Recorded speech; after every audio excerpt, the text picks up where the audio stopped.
Welcome to my channel. Today's tarot advice card is the Tower. It is time to pay attention. Adjustments have to be made, repairs have to be made. Things you've been putting on the back burner need to come to the top of the list now. Because if they don't, the situation is going to be pretty difficult.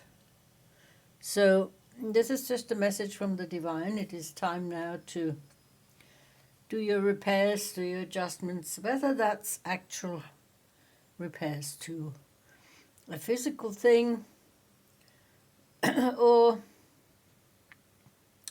a relationship or a situation that you got yourself into. So